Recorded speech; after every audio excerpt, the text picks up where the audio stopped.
Good morning, students. Hope you understand the way about various institutions that are going to help us in increasing our international trade in our fourth unit. बेटा अब आप लोगों को उससे related presentation देना है. वो presentation अगर कॉलेज खुलता है तो ऑफलाइन मोड, और अगर कॉलेज नहीं खुलता है तो you need to upload your videos, presentation videos, and I will guide you how. Okay, students, now we are going to start our unit 5, where we talk about the exam policy, what are the barriers, why we are going to create barriers, then multinational corporations. Okay, now why do we need import export? I hope you understand the concept of this very well, because this is the last unit, and since first unit we are talking about the same.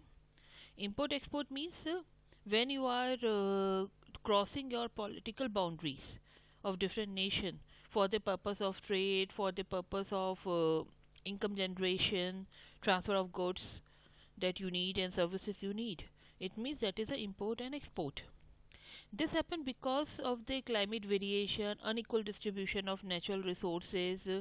No country is self-sufficient that they can satisfy their whole need isolately.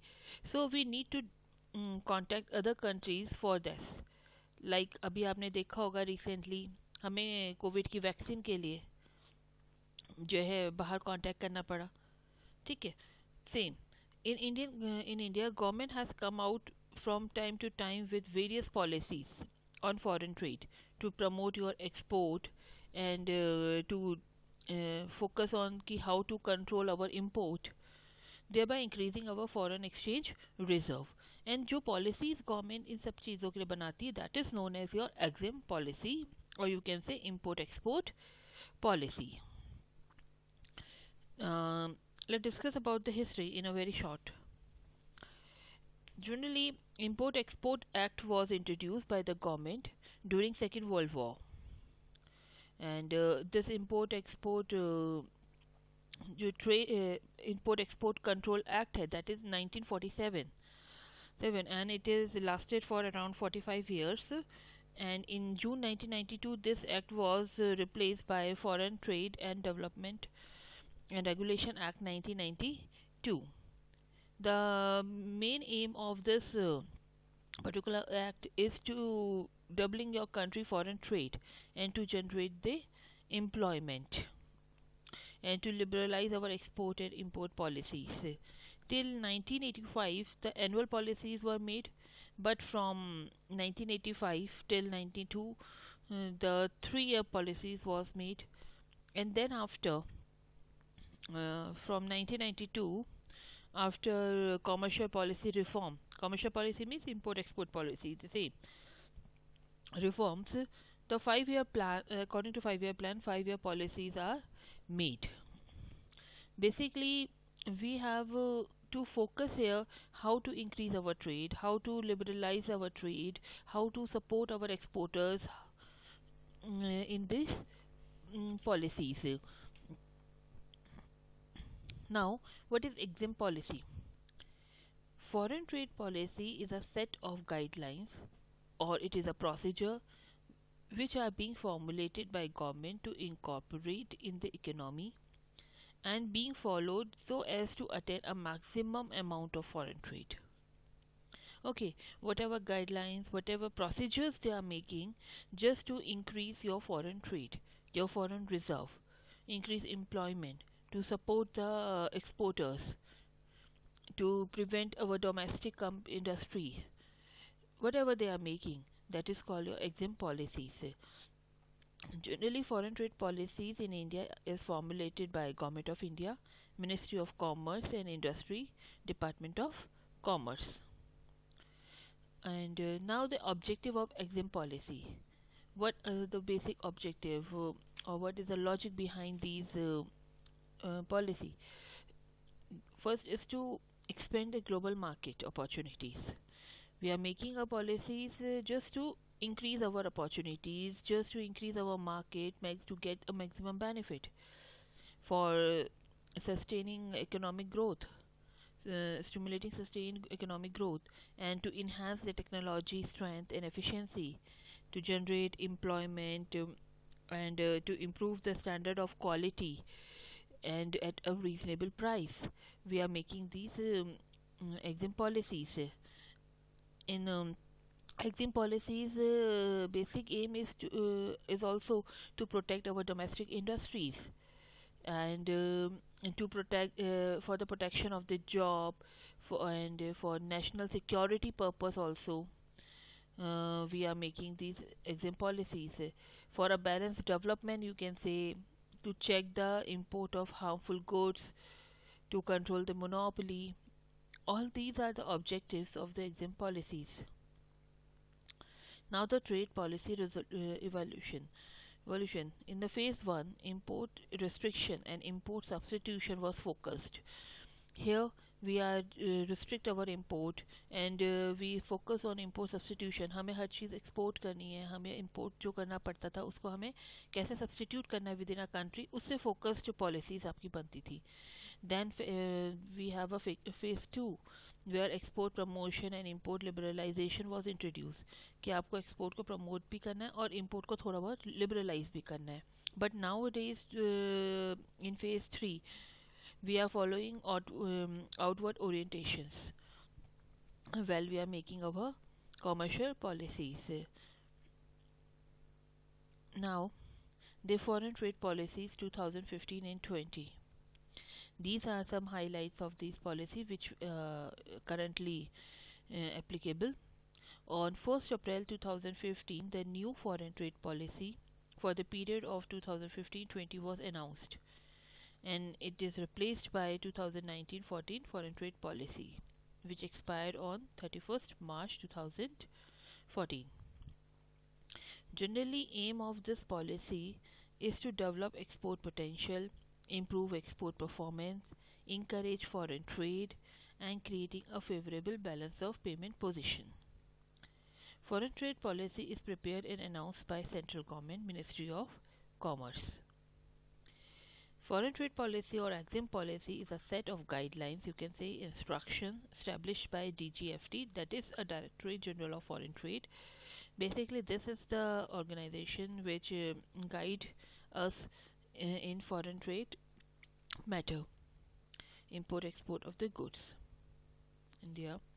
Then India has to make a significant participant in a foreign trade in a world trade by 2020, and two major announcement was made in this foreign trade policy, that is MEIS and SEIS. MEIS means merchandise export from Indian scheme and service export from Indian scheme. Okay, and these two schemes have replaced multiple schemes that we have there followed. Okay, the basic aim of this scheme, like merchandise export from India scheme, is to offset the infrastructural inefficiency and associated costs involved in the export of goods and product which are produced in India, especially those and who having a high export intensity, you can say employment potential or Indian export competitiveness. The main focus of this scheme to that part, and same with your service export from Indian scheme. Generally, foreign trade policy would reduce the export obligation by 25% and give boost to the domestic manufacturing over here. And these incentives are available for SEZ, also special economic zones, you can say. And then foreign trade policy benefit from both MEIS and SEIS will be extended to the unit located in India. Okay, those unit, whether it is foreign unit, whether it is Indian unit, but if they are located in India, they get the benefit of this scheme. Then e-commerce of handicraft, handlooms, book, etc., eligible for the benefit of your MEIS scheme. And e-commerce export up to 25,000 per consignment will get a MEIS benefit. Then e-commerce export eligible for service export from Indian schemes as a part of a digital India vision. Mobile app would be created to easy filling of your taxes, stamp duties, your automatic money transfer using internet banking have been proposed. And agriculture and village industry products to be supported across the global at the rate of 3 and 5% under MEIS, and a higher level of support to be provided to proceed and package agriculture and food item under your MEIS scheme. Industrial product to be supported in a major market at the rate ranging from 2 to 3%. These are the initiatives that the government of India have taken in these policies, like branding campaign planned to promote export in a sector where India is traditionally have a strength. Their business service, hotel, restaurant to get reward script under the SEIS at a 3% and other specified services at 5%. Then we have a duty credit script to be freely transferable and usable for the payment of custom duties, excise duties, service taxes also. Then manufacturers who are also a status holder will be enabled to self-certify their manufacturing goods that it is originated from India. Then tax and duty on Indian manufacture have been reduced to boost Make in India vision.